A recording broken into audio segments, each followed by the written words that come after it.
gaining of knowledge happens through information. So that information has come to your hand because of internet. ఇంతకుముందు information ఇంత ఈజీగా available, ఏ మ్యాగజీనో ఏ ఆర్టికల్లో లేకపోతే ఏదో చదివి తెలుసుకునే వాళ్ళు తప్పితే ఇప్పుడు ప్రతి ఒక్కళ్ళకి, దేశంలో ప్రతి ఒక్కళ్ళ దగ్గర స్మార్ట్ ఫోన్ ఉంది. అందులో మీరు గూగుల్ కొట్టగానే మీకు అన్ని ఇన్ఫర్మేషన్ వచ్చేస్తుంది. So that is information. It is good to have information. Problem ఎక్కడ వస్తుందంటే ఇన్ఫర్మేషన్ని నాలెడ్జ్తో కన్ఫ్యూజ్ అయినప్పుడు, నాలెడ్జ్ని విజ్డమ్తో కన్ఫ్యూజ్ అయినప్పుడు. వీటికి డిఫరెన్స్ ఏంటి అనేది చాలా క్లియర్గా ప్రతి వాళ్ళు అర్థం చేసుకోవాలి. సో ఒక జబ్బు గురించి నేను ఇంటర్నెట్లో చదివిన దాన్ని ఇన్ఫర్మేషన్ అంటారు. ఉదాహరణకి ఒక ఎంబీబీఎస్ కంప్లీట్ అయిన డాక్టర్ ఆ జబ్బు ఏంటి, ఎందుకు వస్తుంది, దాని ఫిజియాలజీ ఏంటి, దాని ప్యాథోజెనసిస్ ఏంటి, దాని ట్రీట్మెంట్ ఏంటి అనేది చదువుకొని ఉంటాడు. That is called knowledge.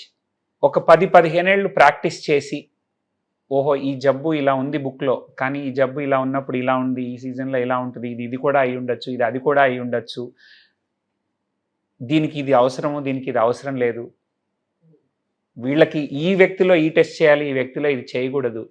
ఇది ఒక 10-15 ఏళ్ళు ప్రాక్టీస్ చేసిన తర్వాత వచ్చేదాన్ని విజ్డమ్ అంటారు. ప్రాబ్లం ఎప్పుడు వస్తుందంటే ఇన్ఫర్మేషన్ని నాలెడ్జ్ అని భ్రమపడినప్పుడు, ఇన్ఫర్మేషన్ చూసేసి నాకు అన్నీ తెలిసిపోయినాయి అనుకున్నప్పుడు, లేదా నాలెడ్జ్ ఉంది కాబట్టి ఇది ఇలాగే చేయాలి, ఇది విజ్డమ్ అని అనుకోవడం. ఈ ప్రాసెస్లో చాలా ప్రాబ్లమ్స్ క్రియేట్ అవుతున్నాయండి. ఉదాహరణకి మేము పేషెంట్లు వస్తూ ఉంటారు. ఇప్పుడు మా దగ్గరకు వచ్చిన ప్రతి పేషెంట్కి కూర్చోబెట్టి ఈ జబ్బు ఎందుకు వస్తుంది, ఈ జబ్బు ఎలా మొదలవుతుంది, ఈ జబ్బుకి మందు ఎలా పనిచేస్తుంది, ఈ మందుకి ఏం సైడ్ ఎఫెక్ట్స్ ఉన్నాయి, ఇలా చెప్పుకుంటూ వెళ్తే ఒక గంట అయినా ఒక పేషెంట్కి సరిపోదు. మన దేశంలో ప్రస్తుతం మనం ఉన్న పరిస్థితులలో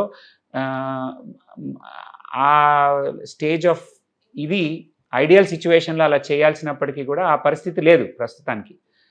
సో మేము ఒక ఎక్స్పీరియన్స్తో ఒక మందు రాస్తాం అనుకోండి, వాళ్ళు వెళ్ళిపోయి ఇంటర్నెట్లో దాని గురించి చదివేసుకొని నెక్స్ట్ వారం వస్తారు మళ్ళీ, ఆరోగ్యం బాగాలేదు, ఇంకా బ్యాడ్ అయిందని. ఏమిటి అంటే మందులు వేసుకోలేదు. ఎందుకు వేసుకోలేదు అంటే మీరు యాంటీబయాటిక్ రాశారు, యాంటీబయాటిక్ నాకు పడదు, లేదా మీరు స్టిరాయిడ్స్ పెట్టారు, నాకు ఇది చాలా డేంజరస్ అని విన్నాము.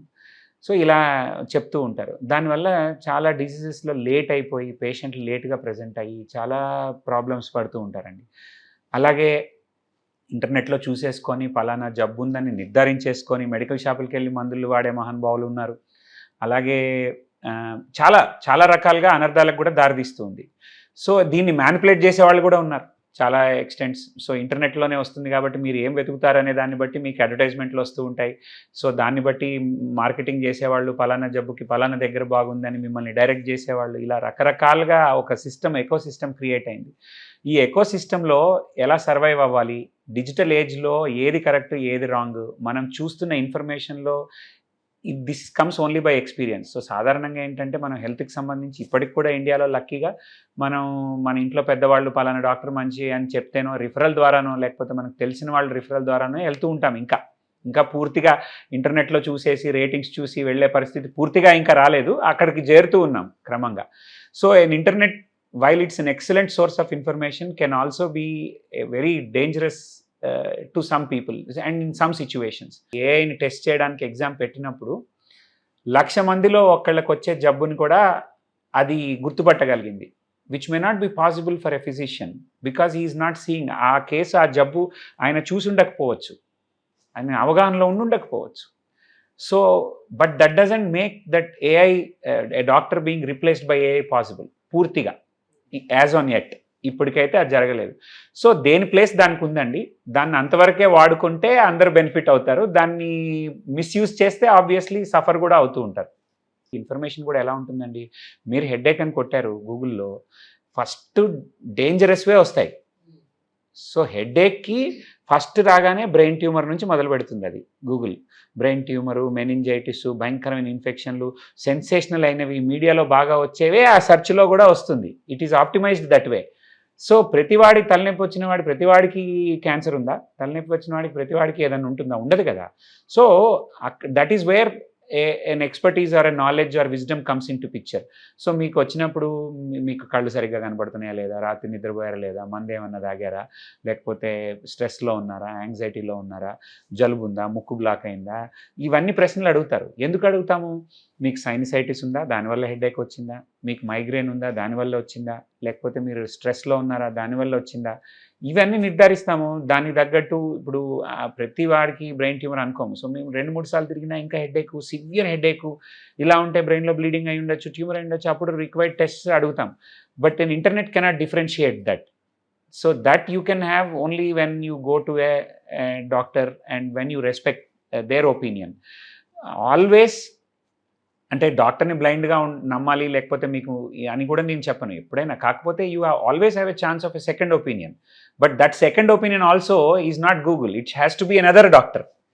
వితిన్ మన కంట్రీలో ఇప్పుడు ఉదాహరణకి కేరళలో నిపా ఉంది. వేరే రాష్ట్రాల్లో లేదు. మన దగ్గర డెంగ్యూ ఉండొచ్చు, వేరే దగ్గర ఇంకోటి ఉండొచ్చు. సో, అది జ్వరం వస్తుంది, ఇది జ్వరం వస్తుంది. అన్నిటికీ ఇదే ఉంటుంది. సో, అన్నిటికీ ఒకేలాగా ఉండదు. సో, ఆ జపాన్‌లో వాడికి వేరే రకాల కారణాల వల్ల జ్వరం వస్తుంది. అమెరికాలో ఇంకో రకమైన కారణాల వల్ల జ్వరం వస్తుంది. జపాన్ వాడికి ఈ మందు ఇస్తే పనిచేస్తుంది. అదే మందు అదే జబ్బుకి మన ఇండియన్ వాడికి ఇస్తే మన genetic basis it may not agree with us. So, we have to modify. So, medicine ఎప్పుడు కూడా standardise 2+2 is not 4. It is 4 in China. It is 10 in India, it is 20 in America. It's different everywhere. So, ఆ ఇంటర్నెట్‌లో ఆ differentiation ఏమి ఉండదు. Internet gives you an information only and it will tell you this is this. So, అది చూసి panic అవ్వకూడదు. You should always if you have a medical problem you should approach the right way. And having information is not wrong అండి. ఒక అవగాహన అనేది చాలా important. ఇప్పుడు ఉదాహరణకి డయాబెటీసే ఉందండి. జీవితాంతం ఒకళ్ళకి డయాబెటీస్ వస్తే జీవితాంతం దాంతో బతకాల్సిందే. సో, డయాబెటీస్ ఎందుకు వస్తుంది? అది ఏ రకమైన ఆహారం తీసుకోవాలి? ఏ రకమైన ఆహారం తీసుకోకూడదు? లేకపోతే ఇందులో లో షుగర్ లక్షణాలు ఏంటి? దీనివల్ల కంట్రోల్ చేసుకోకపోతే జరిగే నష్టాలేంటి? ఇవన్నీ ప్రతి ఒక్క పేషెంట్‌కి అవగాహన ఉండాలి. ఆ అవగాహన information gives you. So, you read on that own. But దాన్ని వాడుకునే విధానం. దాన్ని చూసి పానిక్ అయిపోకూడదు.